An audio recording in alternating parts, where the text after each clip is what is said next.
Շնորհակալ եմ պարոն Մամեջանյան, շնորհակալ եմ բոլոր բանախոսներին, լրատվամիջոցներին և լսարանին։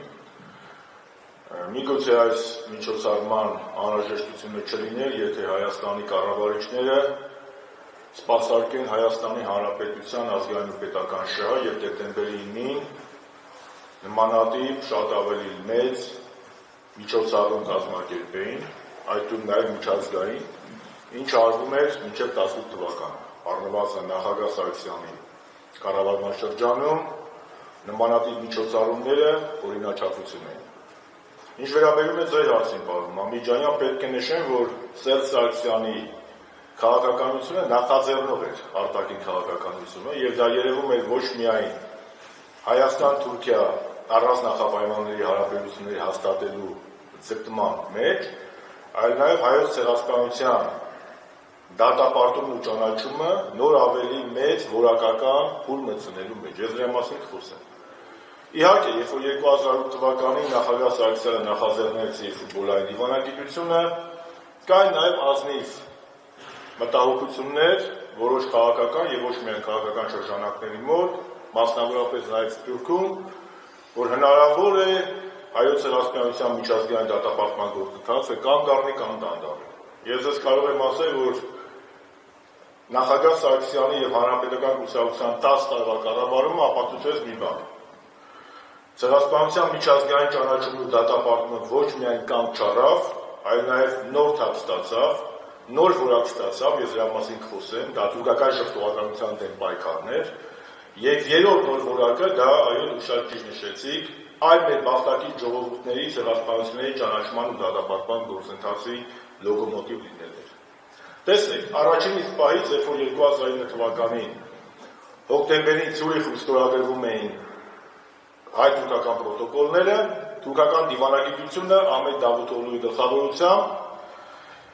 ցանկացան պրոտոկոլների ժամանակ խոսել հայոց ցեղասպանությունների ձևաչափից։ Հանրապետության նախագահը եւ արտաքին գործերի նախարար Վարդան Ալբանդյանը հստակ պաշտպանելով ազգային ու պետական շահը թույլ չտվեցին, որպեսզի Թուրքիայի արտաքին գործերի նախարար Դավութօղլուն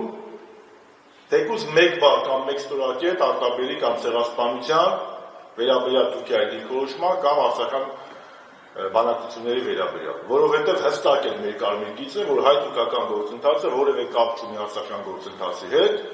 եւ սա առանձնախապայմանների գործընթաց է, եւ սա որևէ կապ չունի ցեղասպանության դատապարտումը կանգնեցնելու հետ։ Տեսեք, 10 թվականին Շվեյցարիայի խորհրդարանը ճանաչեց, այնուհետև Բրազիլիան ճանաչեց, Լյուքսեմբուրգը ճանաչեց, Չեխիան ճանաչեց 10-ին։ Ուրեմն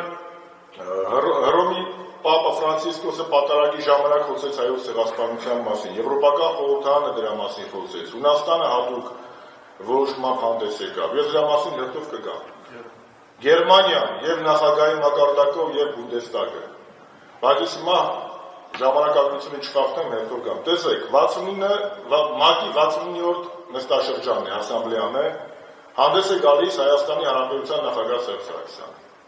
Նա իր խոսքը սկսում է շնորհակալություն հայտնելով բոլոր այն պետություններին եւ կազմակերպություններին, որոնք ճանաչել ու դատապարտել են հայոց ցեղասպանությունը։ Խոսելով հայ-թուրքական պրոտոկոլների մասին, նախագահ Սարգսյանը խոսում է այն վավերացնելու անհրաժեշտության մասին։ Սակայն խոսում է, որ Հայաստանը թույլ չի տա,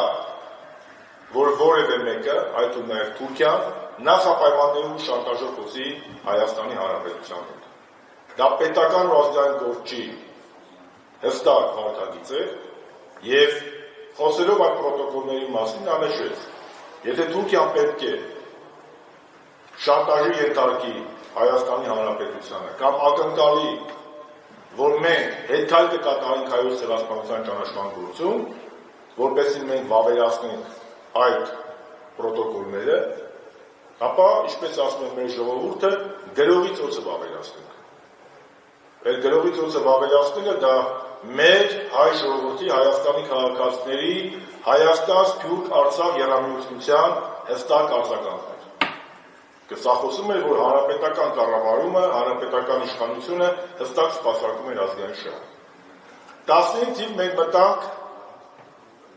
հստակ գիտակցմամբ, որ Հայաստանը արդեն դարձել է ընդդեմ ցեղասպանությունների հանցագործության միջազգային կենտրոնը։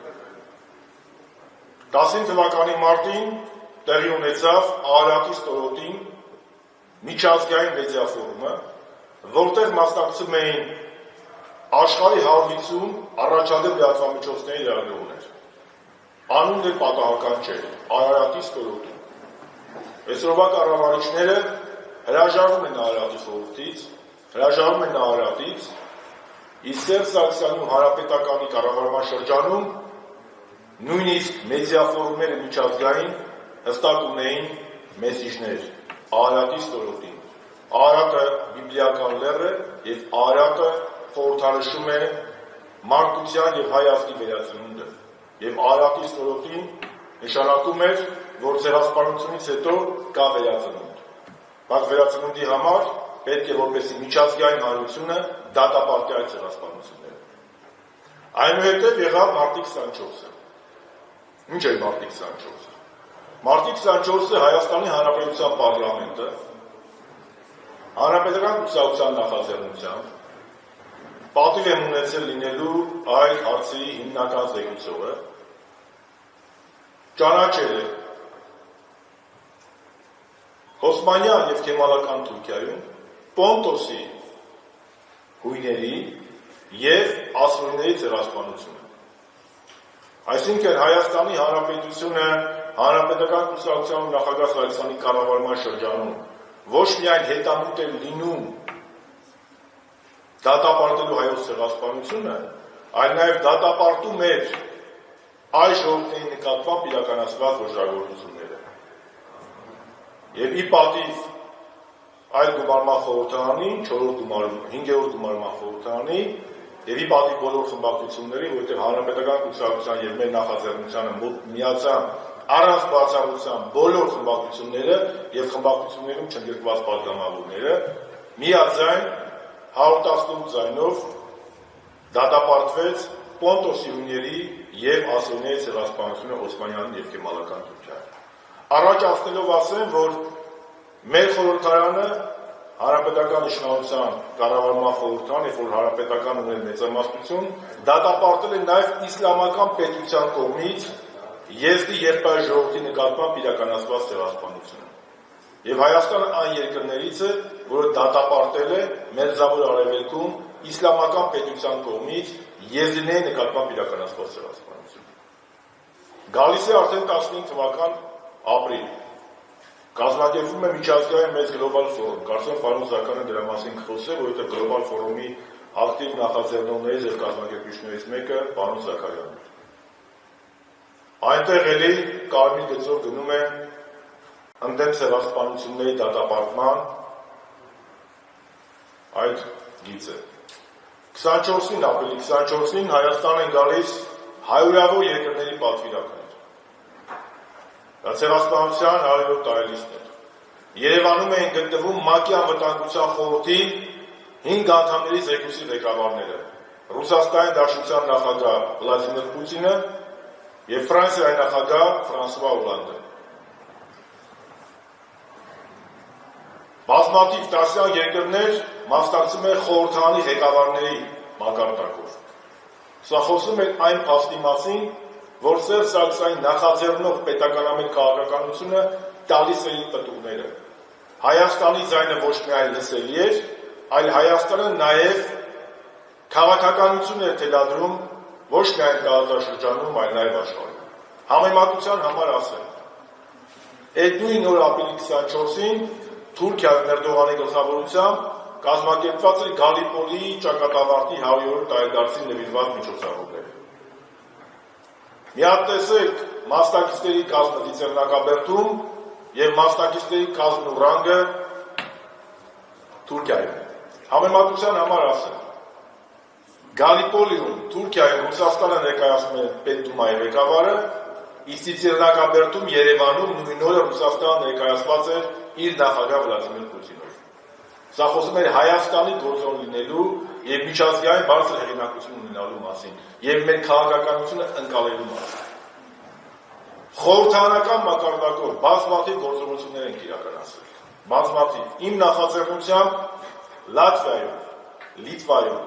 Էստոնիայում, Սլովակիայում, Չեխիայում, Հունաստանում, Կիպրոսում, նույնիսկ Ճապոնիայում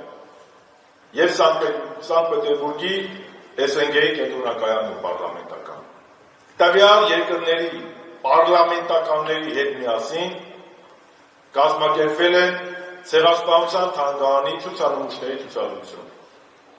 Բոլոր միջոցառումներին մասնակցել են տվյալ երկրի պետական պաշտոնյաները, ամենացածը ռանգ եղել է պարլամենտի փոխնախագահ։ Եվ բոլորը ելույթ են ունեցել տվյալ երկրներում, հասկանում եք, այդ երկրներում Ցեղասպանության թանգարանի ցուցադրություններ ա կազմակերպվել։ Եվ այդ բոլոր երկրների ղեկավարները ներկա են եղել։ Դա խոսում է Հայաստանի Հանրապետության միջազգային հեղինակության մասին։ Ավելին, 100 տարիցին ոչ միայն մեր դաշնակից երկրները, օրինակ Ռուսաստանի Դաշնության Պետդուման հանդես եկավ հատուկ հայտարարությամբ, այլ նաև Եվրոպական միության մի շարք երկրներ, մասնավորապես Հունաստանը, մայիսի 19-ին Աթենքում Հունաստանի խորհրդարանը հատուկ նիստ գումարեց, հատուկ նիստ նվիրված հայոց ցեղասպանությանը, որտեղ ելույթով հանդես եկավ եւ Հունաստանի խորհրդարանի նախագահ Զոյիկ Ոստանուկուլուն, եւ մեր սրբազանը, եւ Հայդատի Եվրոպական գրասենյակի ղեկավարը, եւ ձեր խորհրդարանը։ Այնուհետև շատ կարևոր փուլ էր թուրքական շփոթվածության դեմ պայքարը։ Մինչև Սերժ Սարգսյանի կառավարումը թուրքական շփոթվածության դեմ պայքարը դրված չէր միգուցե օբյեկտիվ պատճառներով ամեն ինչ պետք է լիներ հերթով իր ժամանակին տես մեծ ռեսերի վրա։ 15 թվականի ապրիլի 2-ին Հանրապետական կուսակցության նախաձեռնությամբ ես մեկնեցի Կիպրոս, պայմանավորվեցինք Կիպրոսի մեր գործընկերների հետ, հանդիպեցինք Կիպրոսի խորհրդարանի նախագահ պարոն Օմիրոյի հետ եւ Կիպրոսի խորհրդարանը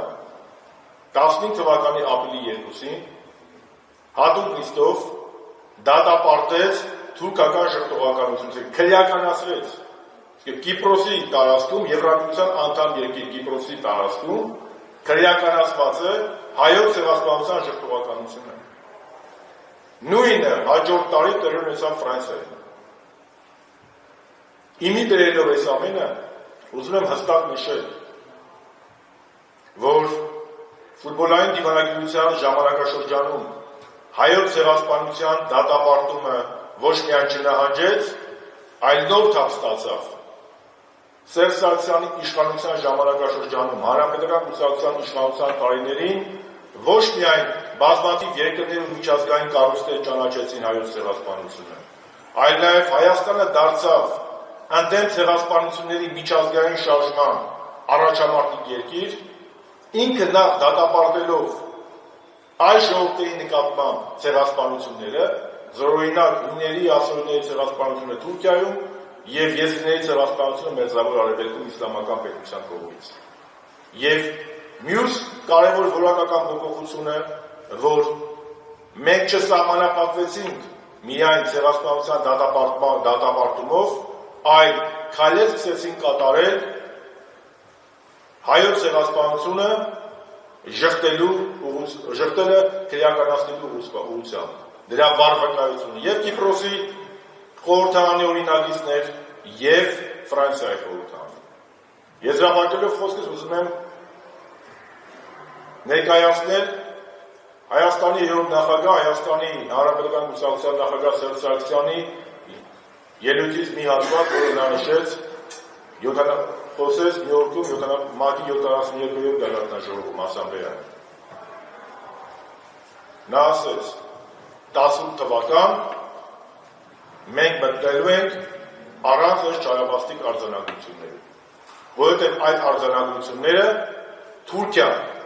փորձում է շանտաժի ենթարկել Հայաստանին։ Իսկ մեր համար հայրենիքը սուրբ է, մեր նահատակների հիշատակը սուրբ է եւ Հայաստանի Հանրապետությանը հնարավոր չէ ստիպել, որպեսզի նա անցնի կարմիր գծերը։ Այսպիսով, երբ որ Հայաստանը ուներ նորմալ, ազգային շահերը սպասարկող իշխանություն, իդեմս Սերժ Սարգսյանի և Հայաստանի Հանրապետական կուսակցության, կար Արցախ, Հայաստան, Սփյուռք եռամիացություն, և մենք բոլորս գործում էինք հաշվի առնելով և կենտրոնում ունենալով Հայաստանի Հանրապետության, Արցախի, ինչու չէ մեծ թուրքական եղբայրների և քույրերի ազգային շահը։ Ինքնիշխանությունը այն ժամանակ էր, երբ որ հայկական օրակարգով Պուտինն ու Օլանդը Ծիծեռնակաբերդում ելույթ էին ունենում։ Իշխանությունը այն ժամանակ էր, երբ որ Հայաստանը դառնում էր ընդդեմ ցեղասպանությունների պայքարի առաջամարտիկ։ Ինքնիշխանությունը այն ժամանակ էր, երբ որ